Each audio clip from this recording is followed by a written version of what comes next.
The South Korean government has proposed a budget for next year of around 604 trillion won, which is well over $500 billion. It's a record amount and an increase from this year of 8.3%. The focus is on helping the economy recover from the pandemic and stopping the virus itself.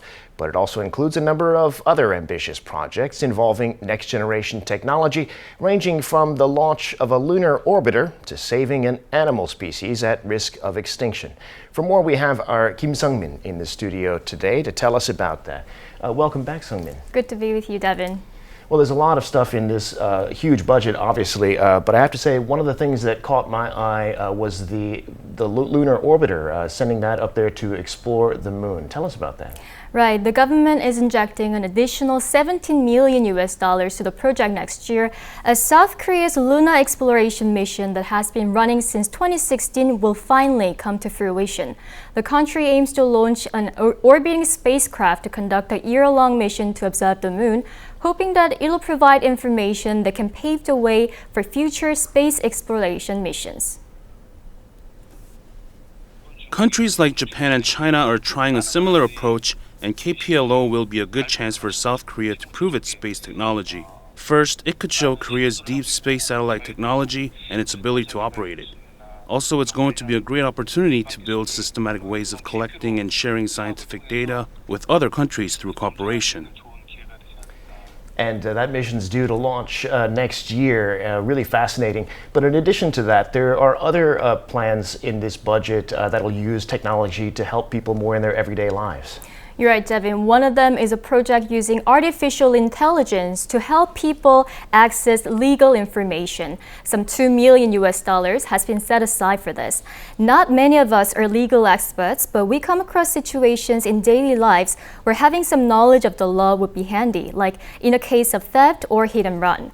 The system using an AI program can help people find relevant information with much less time and energy by simply typing, "What should I do in a hit and run?" The government plans to cooperate with private tech firms and their own AI services like Kakao AI and Naver Clova.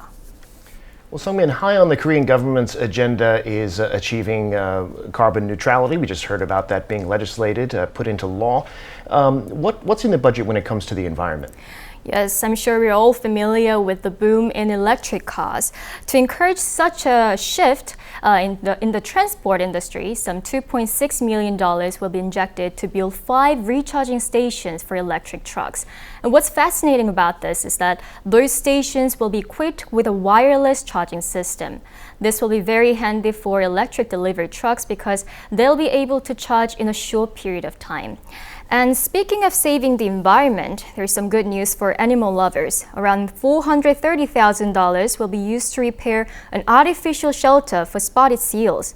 Every year, around 200 to 300 seals living around Baekneungdo Island scramble for a spot on the rocks as they have to spend time on land to adjust their body temperature and regain strength after giving birth. There's already a 350 square meter artificial resting area for them built 2 years ago, but some parts have been damaged due to typhoons. The project will protect a species that has been seeing its population rapidly fall and make the Yellow Sea a favorable environment for the seals. Well, Sung-min, you've really got into the details of this budget, I can tell. Anything else that caught your eye, perhaps in the cultural sector? Sure, if you have any interest in performing in front of the audience, whether it's jazz, traditional performances, or a play, currently there's a project called Youth Microphone Project. It provides opportunities for young artists ages between 19 and 34 to perform and pursue their dreams on the Culture Day, the last Wednesday of every month.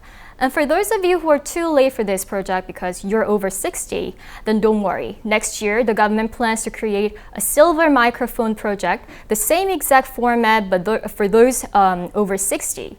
A total of 100 groups will be selected to perform 5 times in a total for a year. $1.3 million will be spent on this plan for holding auditions and preparing the stages.